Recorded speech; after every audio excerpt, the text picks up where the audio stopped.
प्रतिनिधित्व करतो तो भाग एक वेळचा 100% झोपडपट्टी असणारा भाग आहे. ज्या भागाला कुरार गाव बोललं जातं, कुरार विलेज बोललं जातं,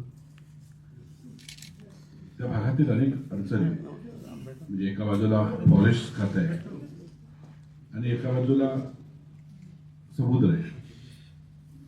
या भागातील झोपडपट्टीची समस्या, या भागातील अनेक भाग हे उंचावर आहे. अनेक भागातील पाण्याची सुविधा असेल किंवा अनेक भागाच्या रस्त्याची सुविधा असते. अतिशय वंचित असणारा, वेगवेगळ्या सुख सोयीपासून वंचित असणारा हा भाग होता. परंतु अलीकडच्या कालावधीमध्ये म्हणजे आपण 2000 साधारणपणे शिंदेसाहेब वगैरे ह्या सर्व लोकांना माहिती आहे, संघटनेच्या माध्यमातून त्या भागामध्ये काम करण्याची संधी ह्या लोकांना फार मिळाली आहे.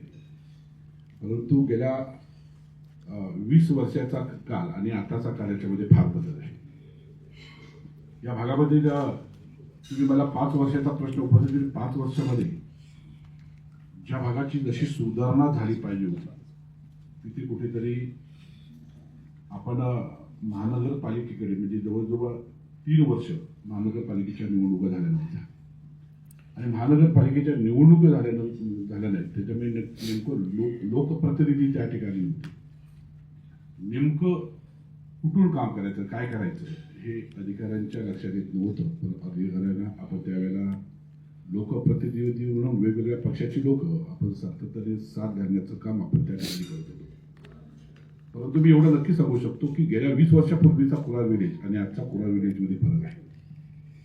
माझ्या कुरार विलेजमध्ये 20 वर्षापूर्वी चांगला व्यापारी यायला घाबरत होता. आज ती माझी संधी नाही आहे. आज चांगला व्यापार येतो. आज कुरार भागामध्ये मी अतिशय जबाबदारीने कारण एका पत्रकारांच्या समोर मला बोलायचं आहे आणि ते पत्रकार जरी बंधू असले तरी मला माहिती आहे एकदा तो कुठे चुकलं तर पटकन ते छापायला कुठे आणि द्यायला कुठे कमी करणार नाहीत. मी अतिशय जबाबदारी मी या ठिकाणी सांगतो की माझ्या कुरार गावामध्ये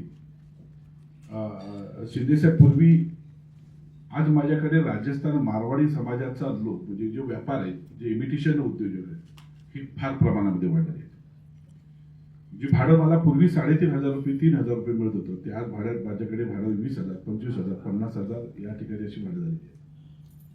आणि त्या भागातील अनेक अशा छोट्या उद्योजकांमुळे त्या भागातील तरुणांना एक रोजगार मिळाला आहे आणि त्यामुळे कुरारगाव पूर्वीचं कुरारगाव नाही आहे. आम्ही काही दिवसामध्ये सर्व पक्षातल्या लोकांची एकत्र मदत घेऊन आम्ही कुरार टाऊन करण्याचा प्रयत्न लवकरात लवकर करू. एवढं भारतीय जनता पार्टीची नगरसेविका आहे आणि इथे जमलेले सगळ्या लोकांना मी नमस्कार करते आणि अभिजित सर आणि जुंगर सरांना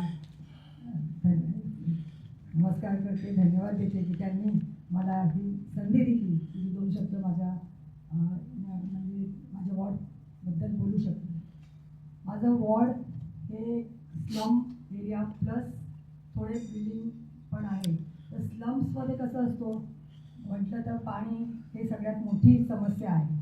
तर ती समस्या सोडवण्यासाठी म्हणजे याच्या आधी माझे मिस्टर पंकज यादव सर होते, त्यांनी पण प्रयत्न केलेले आहे आणि मी पण ते प्रयत्न करणार. कारण आपल्या रोज मराठी जिंदगीमध्ये पाणी हे खूप महत्त्वाचं असतो आणि तो म्हणजे खूप प्रॉब्लेम होतो आहे आणि त्याच्यासाठी पहिले मी काढत असणार. आणि दुसरी गोष्ट म्हटली तर जसं आपल्या महापौर जसे झाले त्यांनी हॉकरची समस्या केली आहे, ती पण माझ्या वॉर्डमध्ये नाही सगळ्याच वॉर्डमध्ये ती समस्या खूप आहे आणि लोकांना त्याचा खूप त्रास होतो आहे. ते पण धोरण आहे. आणि आमची तिसरी जे आम्ही आमच्या वॉर्डमध्ये चेंजेस आणणार आहे त्याच्यामध्ये आम्ही काय करणार आहे की आमचे जे यूथ आहे त्यांना जे पण प्रकल्प येणार तर त्याच्यासाठी आम्ही आमचे जे स्थानिक लोक आहेत त्यांना सर्वप्रथम चान्स देणार. कारण स्थानिक लोकांना डेव्हलप करायचं ते आमचं धोरण आहे आणि ते धोरण घेऊनच इलेक्शनला आलं होतं आणि ते पूर्ण करण्याचा प्रयत्न करणार. आणि वॉर्डला डेव्हलप करण्यासाठी यूथला आपल्याला एका उंचीवर घेऊन जायचं आहे. त्याच्यासाठी काय पण समस्या असणार त्यांना म्हणजे वेगळे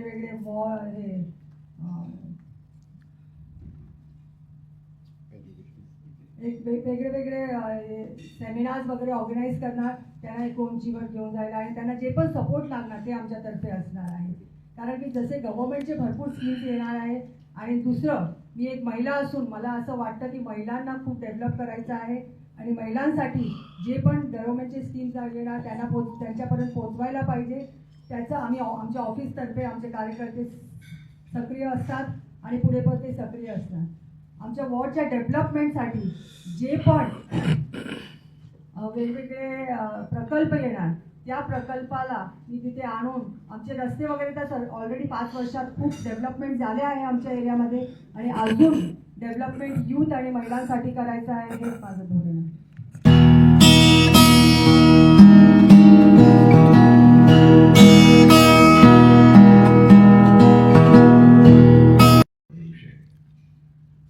हॉकर्स असावेत, त्यांनी आपलं पोट भरावं आणि पण त्याला एक मर्यादा असली पाहिजे.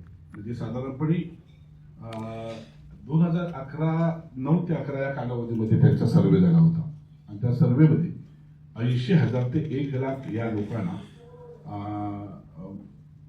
फेरीवाल्यांची गणना झाली होती आणि त्यांना त्या ठिकाणी एक सर्च म्हणून त्याला त्या ठिकाणी आपण बसवलं. आता मुंबई शहरामध्ये फेरीवाला झोन तयार करण्यासाठी एवढ्या जागा उपलब्ध आहेत का, हा सर्वात मोठा प्रश्न आहे. आता आणखी एक सर्वात मोठा प्रश्न आहे की फेरीवाल्या म्हणजे तुम्हाला त्यावेळेला देणारी जी लायसन कोणत्या स्वरूपामध्ये होती, तर त्यांचा एक टोपल्याची लायसन होती, एक टोपल्याचं. आज काय झालेलं आहे की फेरीवाले बसावेत की नाही हे शासन ठरवणार, कारण तिकडचे लोक ठरवणार. परंतु तुम्ही एक टोपल्याच्या जागेवर तुम्ही आजूबाजूचा जवळजवळ पूर्णपणे 100 फुटाचा परिसर तुम्ही व्यापलेला आहे. म्हणजे जर घरामध्ये 4 माणसं असतील तर त्याचे 8 धंदे आहेत रस्त्यावर. ही सत्य परिस्थिती आहे. आणि काही ठिकाणी टोळी तयार झालेली आहे. म्हणजे काही ठिकाणी अभिजित रावराणे साहेब आपल्याला या गोष्टीसाठी सर्व पक्षीय म्हणजे हे कोणत्या जातीचं नाही, कोणत्या धर्माचं, हे मुंबईचं आहे. आणि मुंबईकडे बघत असताना आपण जाती धर्म पलीकडे जाऊन बघावं लागेल.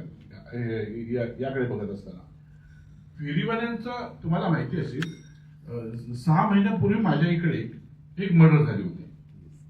म्हणजे मला स्टेशनला उतरल्याच्या एक मर्डर कशामुळे झाली, तर त्यावेळी ट्रॉफिक झालं. ट्रॉफिक मध्ये त्या मुलाने त्या फेरीवाल्यांना बाजूला काढा, बाजूला सरका आणि आता साहजिकच आहे थोडा रागाने बोलला असेल.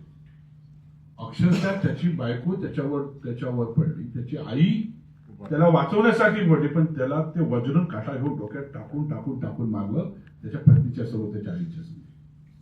आता हे मारणारे कोण आहेत आम्हाला त्याच्याशी जायचं, पण त्याचा खून झाला नाही, त्याचं मारलं. कशामुळे झालंय तर फेरीवाल्यांच्या एका चुकीमुळे, एका हलगर्जीपणामुळे या लोकांनी एक टोळी बनवली आणि त्याच्यामध्ये एक कुणाला काय बोललं तर त्याच्यावर ते सगळे तुटून पडतात. ही नाही पाहिजे. मुंबईला हे अपेक्षित नाही.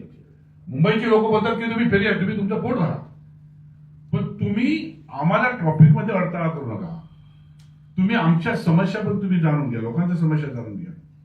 आता घरामध्ये 4 माणसं आणि 8 धंदे असे प्रत्येकाचे धंदे झालेले आहेत. आता पाठीमागचा दुकानवाला यांच्याकडून भाडं घेतो, हे त्याच्या पुढे बसणारे त्यांच्याकडे भाडं घेतात आणि अशा प्रकारची जी हे ओढून काढावं ही मुंबईची काळाची गरज आहे.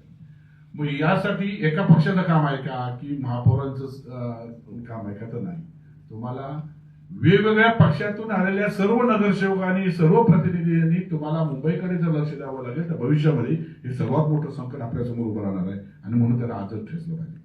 तुम्हाला झोन तयार करा, तुम्ही त्यांना बसवा किंवा आठवड्यातून एकदा किंवा 2दा त्यांना जागा द्या, रविवारची असेल, शनिवारची असेल, अशी जागा, असं काहीतरी करून महानगरपालिकेकडे असा प्रस्ताव मांडणी करून आपल्याला ते करावं लागेल.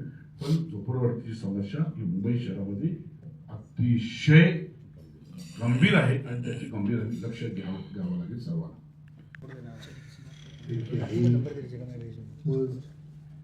सर्व पत्रकार आणि माझी जवळची सर्व मित्र या ठिकाणी नगरसेवक म्हणून जे आले त्यांचं मी अभिनंदन करतो, धन्यवाद म्हणतो. आणि अभिजित राणेने एक उपक्रम तो घेतला त्याच्याबद्दल त्याचंही मनपूर्वक धन्यवाद म्हणतो. कारण तो पत्रकार म्हणून, संपादक म्हणून ज्या गतीने पुढे आला आणि त्यांनी विकासाच्या कामाला, राजकारणातल्या कामाला जे सहकार्य केलं आणि एक सामान्य घरचा मुलगा एवढ्या मोठ्या पदावर जातो आणि एवढं मोठं नेतृत्व तो करतो, त्याचं मनापासून मी धन्यवाद म्हणतो. त्याचप्रमाणे आपण जे म्हणालात की विकासाच्या कामाची गती, मला वाटतं सगळेच सिनियर नगरसेवक आहेत, त्यात 2च नगरसेवक प्रथम आले, पण त्यांचा अनुभव दांडगा आहे. त्यात आणखी प्रभू हे सुनील प्रभूचे चिरंजीव असल्यामुळे त्यांच्या घरी वारसाच असेल राजकारणाचा, आणि त्या वारसामुळे ते बरेच पक्षामध्ये देखील ते पदाधिकारी होते आणि आहेत, आणि त्यांनी देखील महाराष्ट्राच्या विकासाच्या संदर्भात बऱ्याच गोष्टीची चर्चा आणि बऱ्याच ठिकाणी जाणं येणं असल्यामुळे राजकारणाचा दांडगा अनुभव आहे. उपमहापौर आमचे वाडकर साहेब यांनी देखील उपमहापौर म्हणून बरेच वर्ष मुंबईच्या विकासामध्ये रस घेतलेला आहे, काम केलेलं आहे. विकास आणि विकासाची माहिती ते देखील देतील आपल्याला. त्याचबरोबर बोलवी हे माझ्याबरोबर नगरसेवक म्हणून काम केलेलं आहे, आणि काही असेल तरी गोरेगावमध्ये 2 नगरसेवक आले, त्यातले भाटिया आमच्या ताई ह्या भागामध्ये निवडून आल्या, त्यांचाही मी मनापासून धन्यवाद म्हणतो. ते काही दिवसापूर्वीपासून म्हणजे काही वर्ष म्हणजे 1-2 महिन्यापूर्वीपासून मुंबई महानगरपालिकेने ज्या फेरीवाल्यांसाठी आणि आयुक्तांचे आदेश आणि न्यायालयाचे आदेश आल्यामुळे थोडासा फेरीवाल्यांचा प्रश्न घेतला जातोय, मागे घेतला जातोय. फेरीवाले तसे दिसत नाही, पण फेरीवाल्यांचा त्रास हा नक्कीच मुंबईकरांना भेडसावतोय, हा आपल्याला समोरच आहे. राहिलेला प्रश्न आहे, नगरसेवक म्हणून हे काम करत असताना फेरीवाल्यांचा असेल किंवा पाण्याचा प्रश्न असेल, पाण्याच्या लाईनी आणि इमारती वाढल्यामुळे मुंबईकरांना पुढे पुढे पाण्याचा प्रश्न सगळ्यांना येणारच आहे. कारण आज जर 2 तास पाणी येत असेल, 4 तास पाणी असेल, तर तो पाण्याचा किती अभावामध्ये किती पाणी मिळतंय त्याच्यावरती मुंबई महानगरपालिकेच्या मागच्या वेळेला ज्या सूत्रसंचालन करतात त्यांनी एक शब्द वापरला होता की मुंबईच्या लाईनी ह्या जमिनीचे खाली गेलेले आहेत. मला वाटतं वाडकर साहेब त्याच्याबद्दल बोलतील, कारण त्यावेळेला आम्हाला मुंबई महानगरपालिकेला ज्या लाईनी खाली घेतल्या त्या MMRD आणि मला वाटतं यांनी हा मुंबई महानगरपालिकेकडून खालचे म्हणजे रस्ते आणि पाण्याच्या लाईनी घेण्याचा प्रयत्न केला, पण त्यांना कळलंच नाही की मुंबई महानगरपालिकेच्या लाईनी कुठून गेलेल्या आहेत, त्याच्या खाली वायरी कुठून गेलेल्या आहेत, त्याच्या खाली काय काय गेलेलं आहे. त्यांनी तो प्रकार घेतला आणि जवळपास मला वाटतं की एक 6 महिन्यानंतर, मला वाटतं 3 महिन्यानंतरच त्यांनी पुन्हा मुंबई महानगरपालिकेकडे गेलं, हे काम आम्ही करू शकणार नाही, आम्हाला त्याच्यातल्या लाईनी माहिती नाही, लोकांना त्याचा त्रास झालेला आहे, लोकांना त्याच्यापासून रस्ते बंद करून आम्हाला त्रास झाला, लोकांनी मोर्चे काढले, आंदोलन काढले, हे मुंबई महानगरपालिकाच करू शकते, हे देखील त्यांनी त्यावेळी पाहिलं गेलेलं आहे. मी आपल्याला एवढंच सांगतो की विकासाच्या दृष्टीने झोपडपट्टी मुक्त करण्यासाठी सरकार आता पुढे आलेली आहे आणि सरकार करत आहे. SRA असो, MMRD असो, इतर प्राधिकरण असो, म्हाडा असो, ह्या प्राधिकरणांनी अनेक गोष्टी आता ताब्यात घेतलेल्या, त्याप्रमाणे स्वच्छ कारभार आपल्याला दिसत चाललेला आहे की जास्तीत जास्त झोपडपट्टी मुक्त झाली की आपल्याला पाण्याचा प्रश्न कसा सोडवता येईल तो, कारण पाण्याची चोरी, पाण्याची गळती हा एक मुंबईकरांचा प्रश्न होता आणि तो आता मीटर लावून ज्या पद्धतीने घेतला जातोय त्याच्यामुळे थोडीशी गळती आणि थोडीशी महापालिकेमध्ये बघायला मिळते. आणि जवळपास गतिमान सरकार असल्यामुळे आपल्याला काम करण्याची, त्यावेळेला प्रत्येकांना काम करण्याची संधी मिळणार आहे.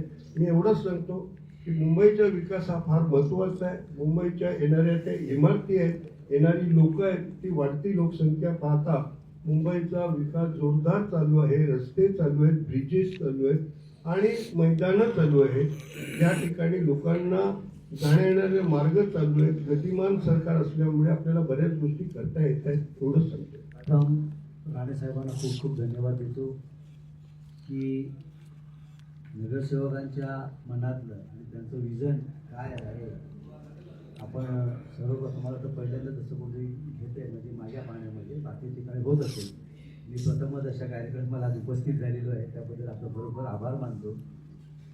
कसं आहे की माझा जो प्रभाग आहे ना, हा आरे कॉलनी, मला वाटतं पूर्ण जगप्रसिद्ध प्रभाग आहे हा आरे कॉलनीचा.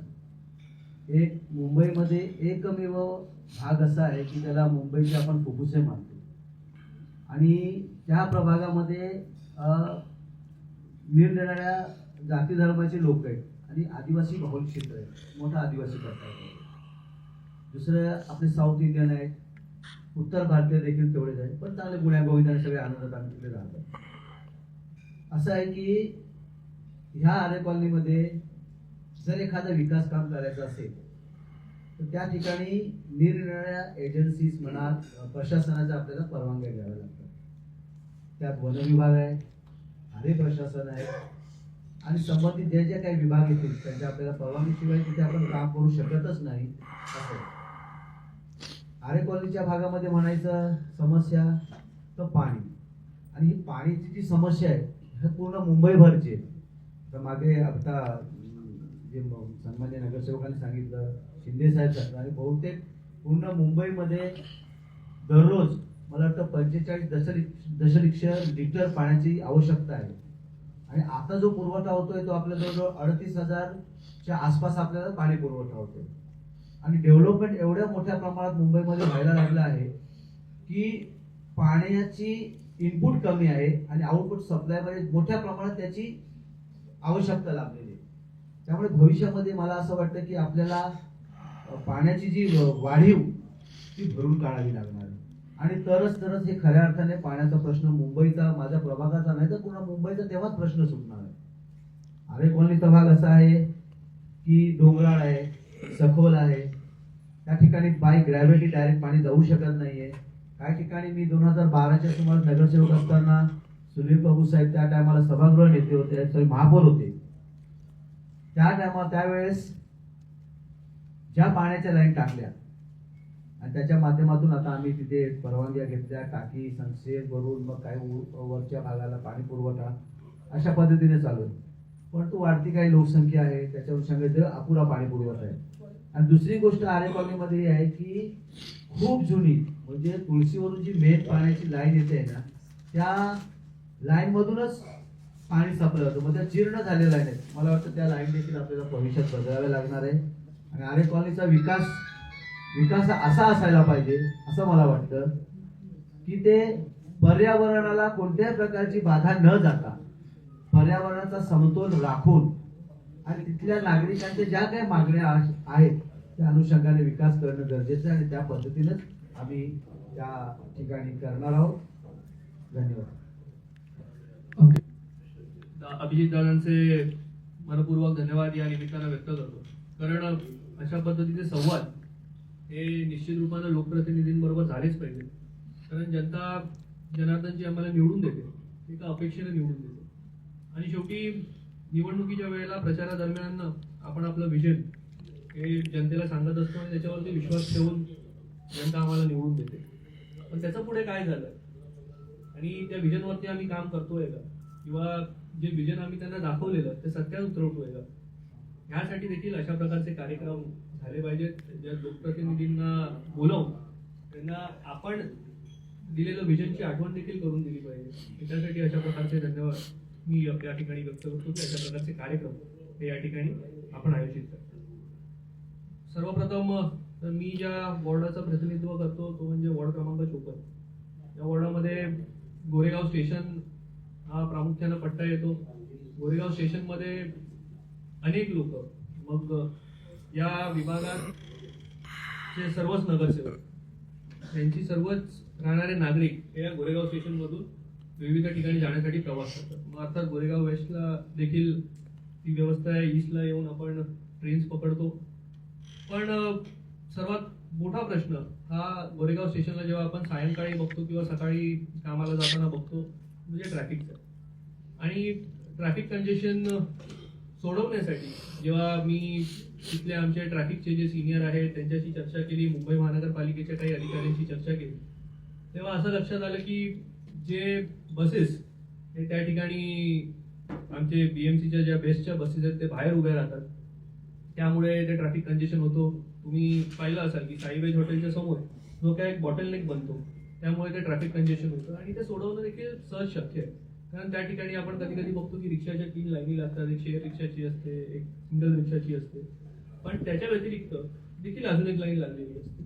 आणि म्हणून ट्रॅफिकच्या लोकांना सोबत घेऊन, महानगरपालिकेच्या लोकांना सोबत घेऊन जे झालेलं एन्क्रोचमेंट आहे ते थांबवून, जे BSTच्या बसेस रस्त्यांवरती लागतात त्यांना डेपोमध्ये जर आपण सोय करून दिली, रेल्वे स्टेशनमधून येणारा डिरेक्ट ब्रिज जर आपण महानगरपालिकेच्या आमच्या बस डेपोमध्ये उतरवू शकलो, म्हणजे पेडिस्ट्रियन्स क्रॉसिंग करतात रस्त्यावरून, त्यांना त्यांच्यासाठी देखील एक ब्रिज हा बस डेपोमध्ये उतरायला होईल. आणि मला वाटतं जे कंजेशन आहे, मग ते पेडिस्ट्रियन्सचं असेल, गाड्यांचं असेल, बॉटलनेकमध्ये येणाऱ्या जेव्हा बस टर्न घेते तेव्हा 3 लाईन रिक्षाच्या लागल्यामुळे बसला व्यवस्थित टर्न घेते येते आणि मग मागे पूर्ण गाड्यांचं ट्रॅफिक राहते. ते सोडवणं देखील सहज कुठे ना कुठेतरी शक्य आहे. साध्या सोप्या गोष्टी असतात. आता समजा उमाया माता मंदिर ते उडपी या ठिकाणी कधी कधी 3 लाईन ट्रॅफिकचे लागतात, का तर मध्ये सेंट्रल मेरिडियन म्हणजे डिवायडर नाही किंवा रेलिंग, ते इतके दिवस CC रस्ता झाल्यानंतर बसवले नाही. तर ते मला वाटतं झालं तर ती देखील समस्या, म्हणजे उडपी ते आपलं आरेश एक नाका इथे जी ट्रॅफिकची समस्या ती देखील सुटेल. पण आता सध्या लोकप्रतिनिधी देखील आणि नागरिकांना देखील एक विषयावरती चर्चा करणं गरजेचं आहे की आपल्याला नेमका विकास पाहिजे का शाश्वत विकास पाहिजे. कारण पूर्वीच्या काळामध्ये म्हणजे गेली कित्येक वर्ष त्यावेळेला फक्त आणि फक्त विकासाची गरज होती. कारण त्यावेळेला सार्वजनिक शौचालय उपलब्ध नव्हते नागरिकांसाठी, त्यावेळेला चाळवस्ती मोठ्या प्रमाणात होत्या. आता बऱ्यापैकी SRA झाले, रिडेव्हलपमेंट प्रोजेक्ट आले आणि बऱ्यापैकी डेव्हलपमेंट देखील आपल्याला गोरेगाव या विभागात पाहायला मिळते. पण आता येणाऱ्या काळामध्ये जो आपल्याला विकास करायचा आहे तो विकास तर असलाच पाहिजे, पण तो शाश्वत देखील असला पाहिजे.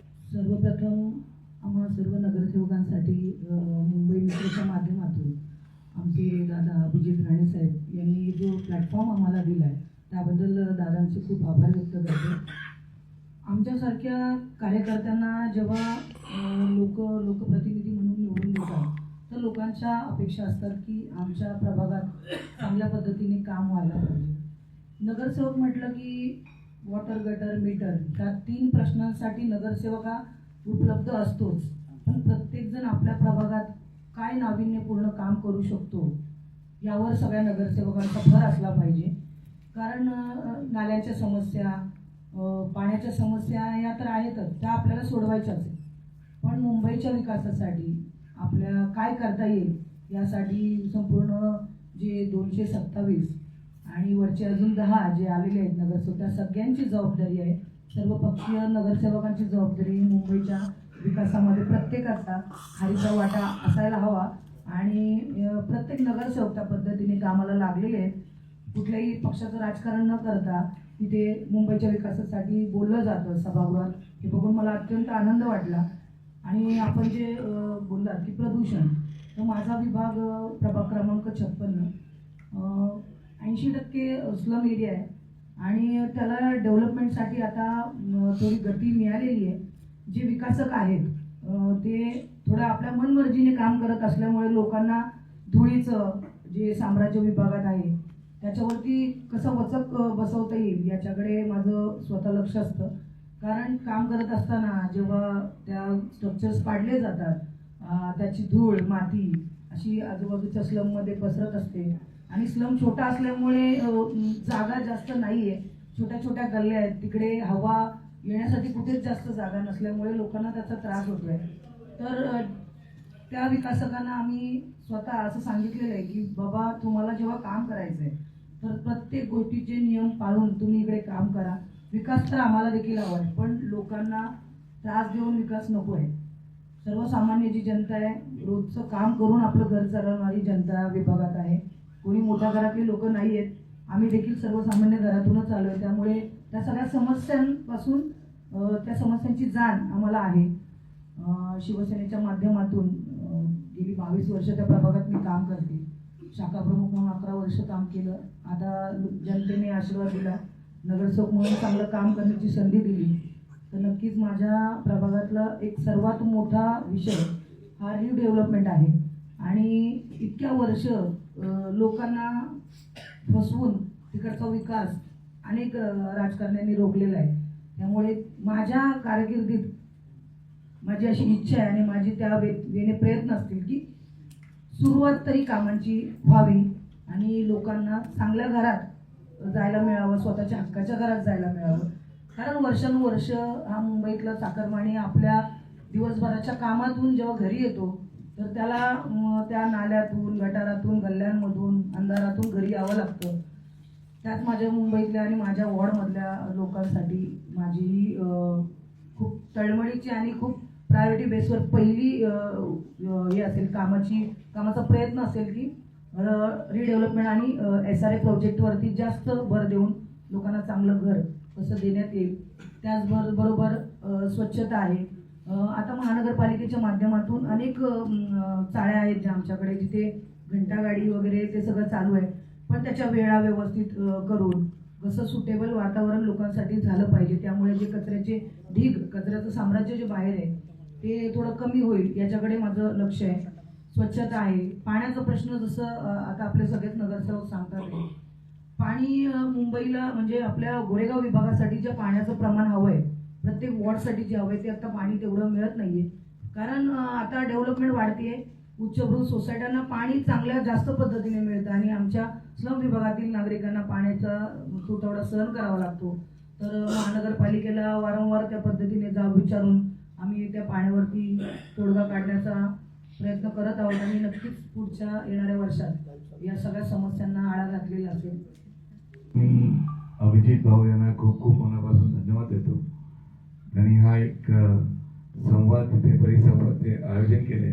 ही एक संधी आहे सर्व जनप्रतिनिधींना आपले विचार आणि आपल्या वॉर्डासाठी जे काय आपलं विजन आहे ते मांडण्यासाठी आणि याच्या माध्यमातून आपल्या मीडियाच्या माध्यमातून लोकांपर्यंत आणि मुंबईकरांपर्यंत पोहोचवण्याचं हे एक उत्तम आज तुम्ही नियोजन केलं, त्याबद्दल तुमचं मनापासून खूप खूप धन्यवाद. त्याचप्रमाणे इथे उपस्थित सर्व नवनिर्वाचित नगरसेवक नगरसेविका त्यांना मनापासून खूप खूप अभिनंदन देतो. कारण की आम्ही जेव्हा 2017ला निवडून आलो, जेमतेम 2-2.5 वर्ष झाली आणि कोविड आलं. कोविड संपेपर्यंत आमचा कार्यकाळ संपला आणि मग त्याच्यानंतर जे पुढचे 4 वर्ष होती जवळपास ते आम्ही अनधिकृत नगरसेवक म्हणून होतो. तर आमचा कार्यकाळ ऑफिशियली तुम्ही बघितलं तर फक्त 2.5 वर्ष ऑफिशियल आम्हाला काम करायला भेटलं. पण तुम्हाला नक्कीच सांगेन, कुठल्याही वॉर्डची आयडियल वॉर्ड आपण काय म्हणतो, कुठल्याही वॉर्डला जिथे पाणी, रस्ते, इलिगल हॉकिंग, इलिगल पार्किंग, आरोग्य, तिथे शिक्षण, स्कूल्स काय आहेत आपल्या BMCच्या, तिच्या योजना काय आहेत, या सगळ्या गोष्टी आणि सर्वात महत्वाचं स्लम रिडेव्हलपमेंट. कारण की स्लममुळे भरपूरशा बेसिक एम्युनिटीज तिथे आपल्याला भेटत नाही. ते रिडेव्हलप होणं हे गरजेचं आहे. प्रत्येक वॉर्डचं म्हणतोय मी जवळपास. या बेसिक गरजा जर आपण एका लिमिट पर्यंत, एका पर्सेंटेज पण आपण फुलफिल करू शकलो प्रत्येक नगरसेवक, म्हणजे आपण त्या वॉर्डला एका लेवलला आणलाय. तो एक फरक, पॉझिटिव्ह फरक नेहमीच दिसून येतो. आता माझा जो प्रभाग आहे वॉर्ड नंबर 72, तो पाणीचा जो सप्लाय आहे त्याच्यावरून शेवटच्या टप्प्याला आहे. म्हणजे भौगोलिक दृष्टीने आमच्या प्रभागाला सर्वात लो प्रेशरने पाणी भेटतं. कारण की सगळ्यांना पाणी देत देत देत देत जेव्हा येतं शेवटी आमच्या प्रभागाला येतं. जेव्हा आपण थोडीफार लेवलवरती खाली झाली की आमच्या वॉर्डमध्ये सर्वात जास्त बोंबाबोंब. आणि दुर्दैव आहे आमचं की आमच्या वॉर्डला 3 सप्लाय आहे. सकाळचा सप्लाय, दुपारचा सप्लाय आणि संध्याकाळचा सप्लाय. म्हणजे बोंबाबोंब पूर्ण दिवसाभरात असते. तर जेव्हा हे आम्ही निवडून आलो, जेव्हा हे आम्हाला आढळलं तर आम्ही विचार केला की शॉर्ट टर्म ठीक आहे, आपण काहीतरी लॉंग टर्म गोल्स केले पाहिजे. आजपासून 5-10 वर्षानंतर हे आपल्याला काहीतरी परमनंट सोल्युशन आपण त्याच्यावरती व्यवस्था आपण उभारली पाहिजे. म्हणून आम्ही अंकितला तर माहितीच असेल, ते ट्रॉमा जंक्शन आहे, तिथून आम्ही एक 18 इंचाची लाईन टाकली जोगेश्वरी सोपेपर्यंत. आणि मग ते सकाळचं सप्लाय आणि दुपारचं सप्लायसाठी. तसंच आम्ही गरवारे अंधेरीला आहे, तिथून ते अंधेरी स्टेशन पर्यंत आम्ही 12 इंचाची लाईन टाकली. मध्ये मोगरा पाण्याला आम्ही 12 इंचाची लाईन टाकली असे. आणि नटवरनगर रोड नंबर 1 तो आपल्या भागाचा, तिथे एक आम्ही 6 इंचाची लाईन टाकली. असं करून आम्ही जवळपास जो इफेक्ट आहे आम्हाला पाणी टंचाईचा, जो आम्हाला जास्त भोगावा लागतो भौगोलिक दृष्टीने, तर 90% आम्ही आता त्याला रिसॉल्व केले. वहाँ पर नगर सेवक होने के बाद भी जो काम नहीं हुआ है वो मैं करना चाहूँगी। अभी आप देखे रहेंगे फेसबुक के माध्यम से या पेपर के माध्यम से देखना चाहेंगे अगर आप, तो डंपिंग का काम वहाँ पर बहुत ज़्यादा है, इलीगल काम वहाँ पर बहुत ज़्यादा है। और ये जब से मैं जीत के आई हूँ, डंपिंग का काम बहुत ज़्यादा था, तो इसके लिए वहाँ पर लोगों का कंप्लेन भी आता था कि जो बुजुर्ग लोग हैं वहाँ पर और बच्चे हैं उनकी सांस की प्रॉब्लम है। और उसके बाद में वहाँ पर जो महिलाएं काम करती हैं उनको भी प्रॉब्लम है। तो हमें ये चीज़ वहाँ पर करना है। डंपिंग का काम के लिए हमने कितने 50 लेटर लिखे, जब नहीं थे नगर सेवक उसके पहला हम लोग ने लेटर लिखा, वहाँ पर काम नहीं हो पाया। तो अभी नगर सेवक होने के बाद हमने वो चीज़ बंद कराया है। हफ्ता 10 दिन हो गया डंपिंग का काम बंद हुआ, तो सबको अभी आराम है। अब तक हमारे प्रभाग में एक सबसे बड़ा अगर कोई एक चैलेंजिंग विषय है तो वो है गणपतपाली नगर, जहाँ पर फॉरेस्ट लैंड के साथ साथ एनडी जोन, CRZ जोन, और उसके कारण आज हमारा जो विकास है वो पूरा रुका हुआ है। मूलभूत सुविधा देखे जाएंगे तो वहाँ पर शौचालय की व्यवस्था नहीं है, प्राइवेट शौचालय वहाँ पर चलते हैं, सरकारी शौचालय CRZ में बन ही नहीं सकते। आप सोचिए, लोग अपने पैसे से वहाँ पर शौचालय बना के रह रहे हैं, वहाँ पर गटर नहीं है, वहाँ पर रोड नहीं है। और जब इतना सारा विषय होता तो आरोग्य की तो बात ही छोड़ दो। जो विषय है कि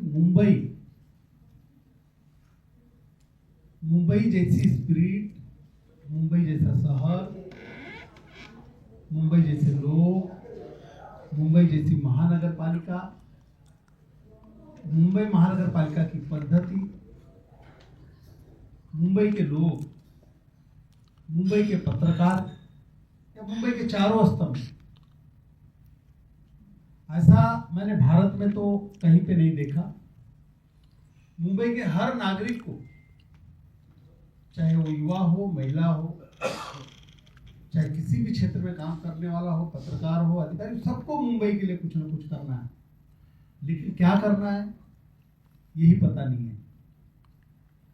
जैसे मेरे भाई मुंबई महानगर पालिका में पूर्व उपनेता कमलेश यादव जी बता रहे थे कि मुंबई महानगर पालिका में कई डिपार्टमेंट है, उसमें कोऑर्डिनेशन नहीं है। अगर उसको एक लाइन में बोला जाता है कि बहुत जोगी, जहाँ पे बहुत सारे योगी हो जाते हैं तो मठ का उजाड़ हो जाता है ना।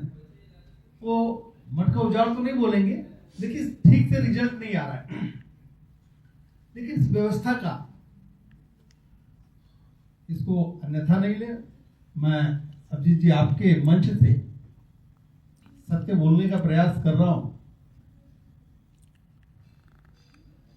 कि पहले आप वेदों की लाइन हमारे, यथा राजा तथा प्रजा, जैसी राजा होगी वैसी प्रजा होगी। क्योंकि तब राजा जो है राजा रानी के पेट से, उनके वंश से पैदा होता था। उसकी जैसी व्यवस्था होगी, पैदा करने के जितने खर्चे होंगे वैसी व्यवस्था होगी। राजा अच्छा होगा, रानी अच्छी होगी, उसके संस्कार अच्छे होंगे तो बच्चों को भी अच्छे संस्कार होते थे, तो राजपाट अच्छा चलता था। अब उसी को मैं ज्यादा समय न लेते हुए बहुत शॉर्ट में सब बताऊंगा, रखने का प्रयास करूंगा कि अब राजा कहां से पैदा होता है, तो मत पेटी से, जनता से। अगर इसको सही में सुधार करना है तो मैं नहीं बोलता हूं कि अभी का राजा सब भ्रष्ट है, लेकिन कुछ पैमाने पे लोग हैं। जब चुनाव आता है या जब राजा चुनने की बात आती है या जनप्रतिनिधि चुनने की बात आती है, नगर सेवक राजा नहीं है। सेवक लगा है तो सेवक ही है, सेवक ही रहते हैं, सेवक ही रहना चाहिए। या जनप्रतिनिधि जनता और प्रशासन के बीच में ब्रिज का काम करता है। तो जब उस राजा का चयन हो रहा है, उस ब्रिज का चयन हो रहा है, जितनी ईमानदार उसके जनक होंगे उतना अच्छा रिजल्ट आएगा। क्योंकि अब लोग बड़े पैमाने पे पैसा खर्चा करके आते हैं, किसी का बहुमत आएगा, उनकी सरकार बनेगी, तो सिस्टम उसी तरह से खड़ा होगा। ट्रांसफर में पैसे, फिर कंस्ट्रक्शन के काम में पैसे।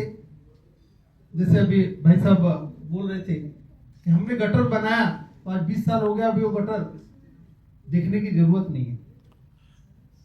तो हर साल वही गटर तोड़ना, वही फिर से रिपेयरिंग करना, वही बनाना, ये काम क्यों नहीं हो सकता कि अगर गली अगर ठीक से एक बार बना दिया जाए तो 4-5 साल चले।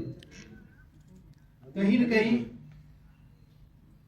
उस व्यवस्था का भाग है, जो जहां से चुनाव की व्यवस्था चलती है, वहां से जो सिस्टम चलता है रिकवरी का, वो सबको, वो कहीं न कहीं अधिकारी उस तरह के लोग आते हैं, पैसे दे के वो ट्रांसफर लेते हैं, फिर वो नीचे तक सिस्टम जाता है।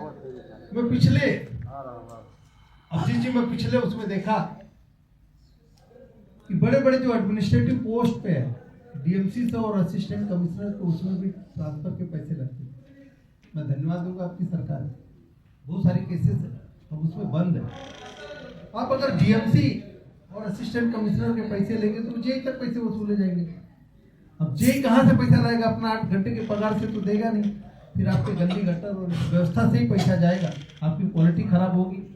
जो चुनाव का सिस्टम है उसी में ठीक करना पड़ेगा। तो उसके लिए सबसे बड़ा सॉल्यूशन क्या है कि व्यक्ति का निर्माण क्या होना चाहिए, उसका चरित्र का निर्माण ठीक होना चाहिए, वो ईमानदार होना चाहिए। हर घर से हमारा वोटर ईमानदार होगा, और जो अच्छे वोटर है, जो सब वोटर पैसा नहीं लेते, सब ईमानदार है, ज्यादातर ईमानदार है, उन वोटरों ने आकर के वोटिंग करना। क्योंकि आप अपने लिए अगर ब्रिज, अपने घर की सीढ़ी बना रहे हो तो अच्छे मटेरियल यूज करोगे। तो आप अगर जनप्रतिनिधि चुन रहे हो तो आप सब लोगों ने उतरना, अपनी जिम्मेदारी समझना।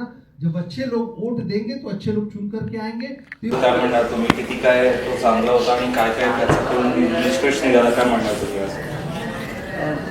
बरेचसे जे नगरसेवक आलेले होते त्यांनी मुंबईतल्या ज्या समस्या आहेत त्याबद्दलचा त्यांचा अभ्यास होता। त्या एरियातल्या काय गोष्टी कमी आहेत किंवा ज्यांची आवश्यकता आहे पब्लिकला, त्याचा त्यांनी अभ्यासपूर्ण आढावा आमच्यासमोर सादर केलेला होता। आणि त्या ह्याच्यातून जी मुंबईचं जे आजचं अस्तित्व आहे त्याच्यापेक्षाही सुंदर मुंबई आपल्याला कशी देता येईल यासाठीचा त्यांचा जो अभ्यास होता तो परिपूर्ण होता, आणि त्यामुळे आम्हाला पण त्याचं समाधान वाटलं। खूप काही समस्या मुंबईमध्ये पण बहुतेक सांगितलं तरी ते फेरीवाल्यांचा आता काही इश्यूज आहे, बसचा इश्यूज आहे, त्याच्याबद्दल तुमचं काय म्हणणं आहे? नाही, कारण जेव्हा माणसं रस्त्यावरनं जात असतात तेव्हा जेव्हा फेरीवाले वगैरे बसलेले असतात त्यावेळी तिथून जाताना जे आपण म्हणतो की चालताना सुद्धा लोकांना अडचणी निर्माण होतात, आणि त्याच्यामुळे काही ठिकाणी जी गर्दी वाढते त्याच्यासाठी काही नियम आणि निर्बंध पाळणं गरजेचं आहे।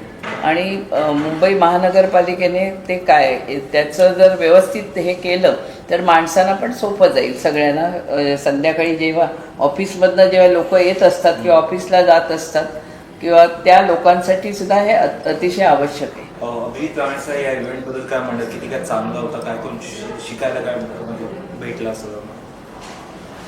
नाही, निश्चितच सगळ्यांनी हे जे आजचा जो उपक्रम हे केलेला आहे त्याबद्दल सगळ्यांनाच आनंद झालेला आहे। आणि ते म्हणाले असाच परिसंवाद वरचेवर ठेवलाच बरेचसे प्रश्न सुटतील, तर त्याचं स्वागतच झालेलं आहे। थँक्यू.